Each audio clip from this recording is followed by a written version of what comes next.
नमस्कार। आकाशवाणी से दोपहर समाचार के साथ मैं विशाल शर्मा।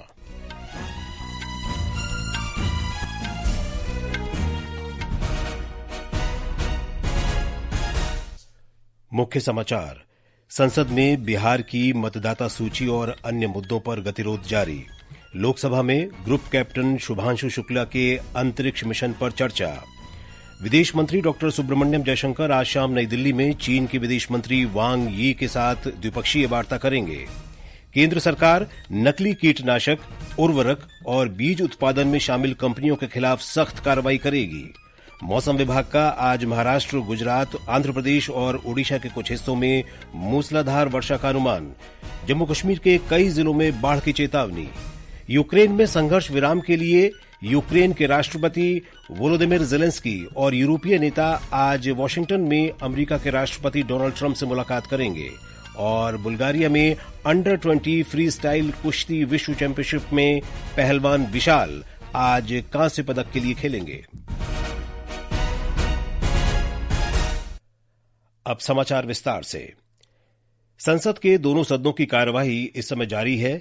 इससे पहले आज दोनों सदनों की कार्यवाही विभिन्न मुद्दों पर विपक्ष के हंगामे के कारण दोपहर 2 बजे तक के लिए स्थगित कर दी गई थी। आज सुबह 11 बजे राज्यसभा की कार्यवाही शुरू होने पर उपसभापति हरिवंश ने राजनीतिक दलों से प्राप्त सभी 19 स्थगन नोटिस नियमों का हवाला देते हुए खारिज कर दिए। इसके बाद विपक्षी सदस्यों ने नारेबाजी शुरू कर दी। शोर शराबा जारी रहने पर उपसभापति ने सदन की कार्यवाही दोपहर 2 बजे तक के लिए स्थगित कर दी। लोकसभा में भी ऐसे ही नजारा देखने को मिला। पहले स्थगन के बाद दोपहर 12 बजे जब लोकसभा की कार्यवाही शुरू हुई तो वाणिज्य और उद्योग मंत्री पीयूष गोयल ने जन विश्वास प्रावधानों में संशोधन विधेयक 2025 पेश किया। I rise to move the motion that the bill to amend certain enactments for decriminalizing and rationalizing offences to further enhance trust-based governance for ease of living and doing business be referred to a select committee of the Lok Sabha consisting of the members to be nominated by the Honorable Speaker.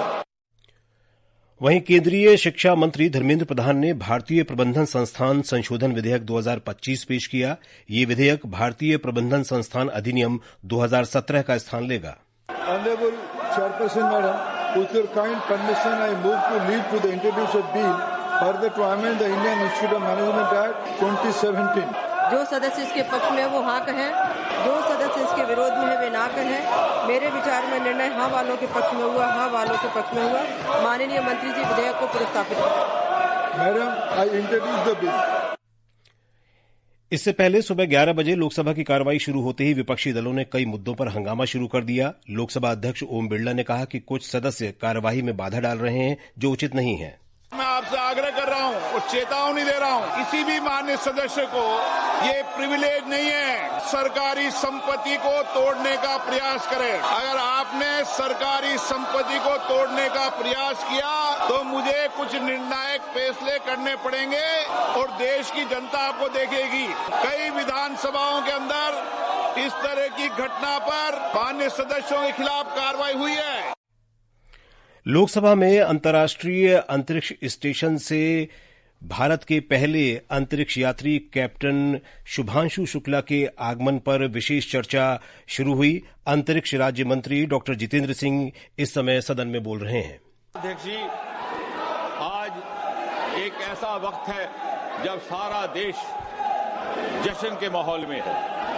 हर माँ अपने बच्चे के लिए दुआ करती है कि वो बड़ा होकर के शुभांशु शुक्ला बने और हर बच्चा ये ख्वाब देख रहा है कि मैं भी बड़ा होकर शुभांशु शुक्ला बनूं। आज दुनिया ने भारत की क्षमताओं उधर राज्यसभा में भारतीय बंदरगाह विधेयक 2025 पर चर्चा जारी है। शिक्षा राज्य मंत्री जयंत चौधरी ने कहा है कि स्कूलों में विद्यार्थियों की सुरक्षा के मामले में सरकार किसी भी तरह की लापरवाही को बर्दाश्त नहीं करेगी। लोकसभा में आज पूरक प्रश्नों के उत्तर में श्री चौधरी ने कहा कि छात्रों की सुरक्षा के लिए राज्यों और केंद्र शासित प्रदेशों तथा स्कूल बोर्डों को समय समय पर दिशा निर्देश जारी किए जाते हैं।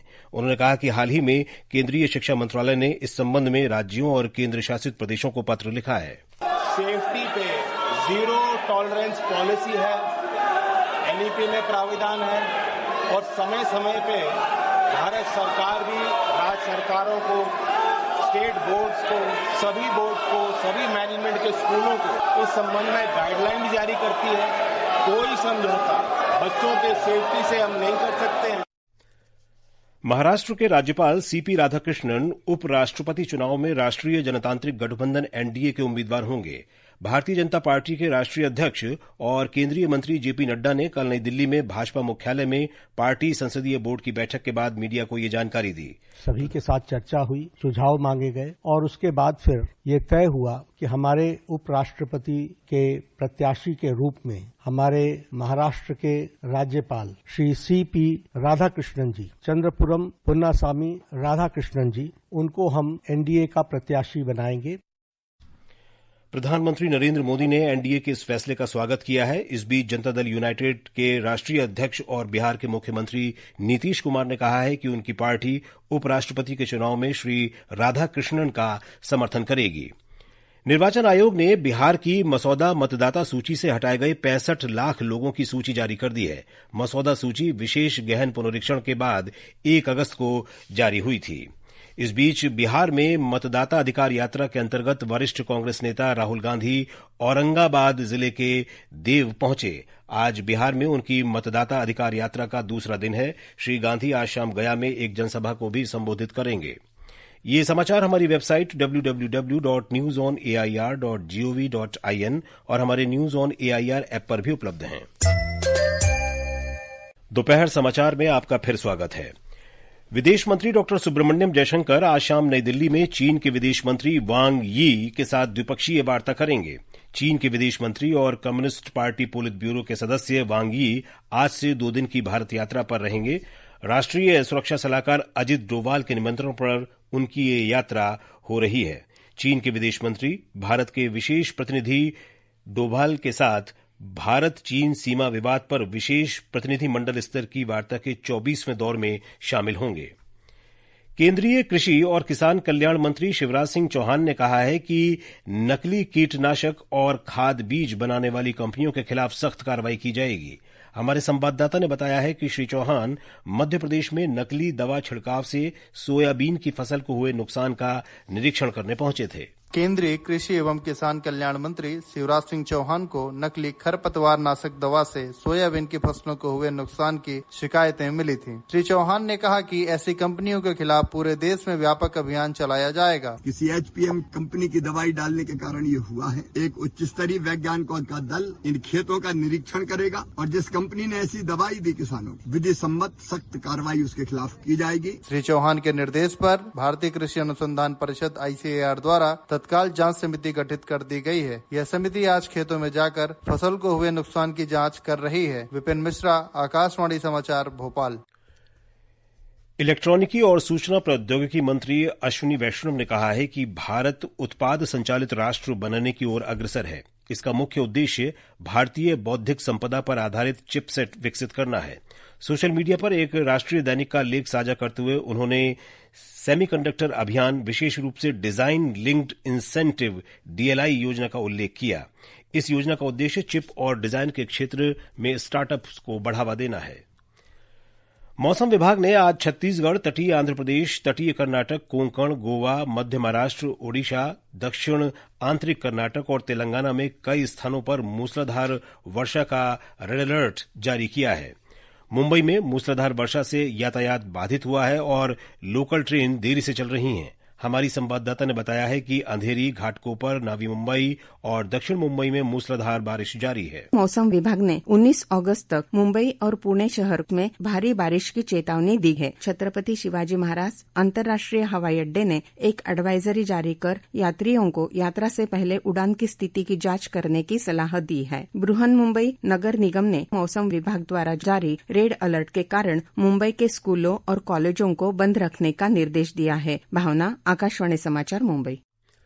वहीं ओडिशा से हमारे संवाददाता ने बताया है कि राज्य के कई जिलों के लिए रेड अलर्ट जारी किया गया है। उड़ीसा के दक्षिण जिला मलकानगिरी में आज सुबह से लगातार बारिश हो रही है, जिसके बाद राष्ट्रीय राजमार्ग 326 और आसपास के पुल डूब गए हैं, जिससे संपर्क टूट गया है। जिले के स्कूल और आंगनवाड़ी केंद्र बंद कर दिए गए हैं। कलाहंडी, रायगढ़, गजपति, गंजाम, कंधमाल, बौद्ध, सोनपुर, बलांगीर, खोर्धा और नुआपड़ा जिलों में भारी बारिश होने की संभावना है। राजधानी भुवनेश्वर में भी कल से लगातार बारिश हो रही है। साथ ही मध्यम से तेज गरज और बिजली गिरने से सामान्य जनजीवन अस्त व्यस्त हो गया है। प्रकाश दास, आकाशवाणी समाचार, भुवनेश्वर। उधर बंगाल की खाड़ी के पश्चिम मध्य और उत्तर पश्चिम क्षेत्र में निम्न दबाव का क्षेत्र बन रहा है। इससे आंध्र और ओडिशा में तेज बारिश की संभावना है। एक रिपोर्ट। मौसम विभाग ने आज उत्तरी तटीय आंध्र प्रदेश के कई जिलों के लिए रेड अलर्ट जारी किया है। विभाग ने विशाखापत्तनम, पूर्वी और पश्चिमी गोदावरी तथा गुंटूर जिलों में मूसलाधार वर्षा होने की संभावना व्यक्त की है। श्रीकाकुलम, पार्वतीपुरम मन्यम, विजयनगरम और नंदयाल जिलों के लिए ऑरेंज अलर्ट है। नेल्लोर, कुर्नूल, तिरुपति और चित्तूर जिलों के लिए येलो अलर्ट जारी किया गया है। इस बीच विशाखापत्तनम, अल्लूरी, सीताराम राजू जिले और पार्वतीपुरम मन्यम में शैक्षणिक संस्थान आज बंद हैं। विजयवाड़ा से हेनरी की रिपोर्ट के साथ समाचार कक्ष से सरफिरोजी। हिमाचल प्रदेश के अधिकांश भागों में लगातार बारिश से जनजीवन अस्त व्यस्त हो गया है। हमारे संवाददाता ने बताया है कि मानसूनी बारिश में अब तक 263 लोगों की मृत्यु हुई है और 37 लापता हैं। जम्मू कश्मीर में मौसम विभाग ने आने वाले दिनों में कई जिलों में तेज बारिश का अनुमान व्यक्त किया है। मौसम विभाग ने इस दौरान बादल फटने, अचानक बाढ़ और भूस्खलन की चेतावनी जारी की है। ये समाचार आकाशवाणी से प्रसारित किए जा रहे हैं। ताजा समाचार जानने के लिए आप हमारे social media handle x@AIR News Hindi को फॉलो कर सकते हैं। अमेरिका के राष्ट्रपति डोनाल्ड ट्रंप ने यूक्रेन के राष्ट्रपति वोलोदिमिर जेलेंस्की को सुझाव दिया है कि उन्हें रूस के कब्जे वाले कुछ क्षेत्रों पर अपना दावा छोड़ देना चाहिए। जेलेंस्की आज यूरोपीय नेताओं के एक समूह के साथ ट्रंप से मुलाकात करने वाले हैं। इस बीच यूक्रेन के राष्ट्रपति वोलोदिमिर जेलेंस्की ने आज रूस से उस युद्ध को समाप्त करने का आह्वान किया जो उसने शुरू किया था। जेलेंस्की ने आशा व्यक्त की कि अमेरिका और यूरोपीय सहयोगियों के साथ एक संयुक्त मोर्चा रूस को शांति समझौते के लिए प्रेरित करेगा। एक सोशल मीडिया पोस्ट में जेलेंस्की ने इस युद्ध को शीघ्र समाप्त करने की अपनी इच्छा व्यक्त की। संयुक्त राष्ट्र महासचिव एंटोनियो गुतेरेस ने भारत और पाकिस्तान में हाल ही में अचानक आई बाढ़ से जनहानि पर गहरा दुख व्यक्त किया है। श्री गुतेरेस ने पीड़ितों के परिवारों के प्रति संवेदना व्यक्त की। अंतर्राष्ट्रीय श्रम संगठन ILO ने पुरुषों और महिलाओं के बीच वेतन असमानता के मामले में पाकिस्तान को दक्षिण एशिया में सबसे खराब देशों में से एक माना है। अंतर्राष्ट्रीय श्रम संगठन की नवीनतम वैश्विक वेतन रिपोर्ट में कहा गया है कि पाकिस्तान में महिलाएं पुरुषों की तुलना में औसतन 34% कम वेतन पाती हैं।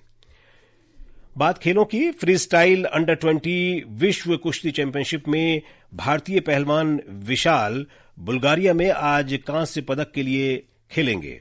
इससे पहले विशाल को यूनाइटेड वर्ल्ड रेसलिंग के मैगोमेदगाजी मैगोमेदोव से हार का सामना करना पड़ा था।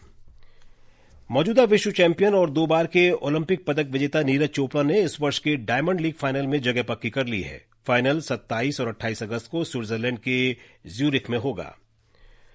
घरेलू शेयर बाजार आज दोपहर के कारोबार में 1% से अधिक की बढ़त के साथ कारोबार कर रहे थे। समाचार लिखे जाने तक सेंसेक्स 848 अंक बढ़कर 81,446 पर और निफ्टी 300 अंक की वृद्धि से 24,930 पर कारोबार कर रहा था।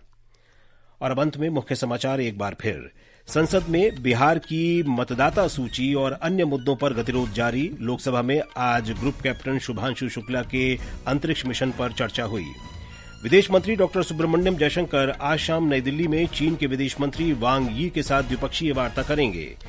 केंद्र सरकार नकली कीटनाशक, उर्वरक और बीज उत्पादन में शामिल कंपनियों के खिलाफ सख्त कार्रवाई करेगी। मौसम विभाग का आज महाराष्ट्र, गुजरात, आंध्र प्रदेश और ओडिशा के कुछ हिस्सों में मूसलाधार वर्षा का अनुमान। जम्मू कश्मीर के कई जिलों में बाढ़ की चेतावनी। और यूक्रेन में संघर्ष विराम के लिए यूक्रेन के राष्ट्रपति वोलोदिमिर जेलेंस्की और यूरोपीय नेता आज वाशिंगटन में अमेरिका के राष्ट्रपति डोनाल्ड ट्रंप से मुलाकात करेंगे। इसके साथ ही दोपहर समाचार का ये अंक समाप्त हुआ। नमस्कार।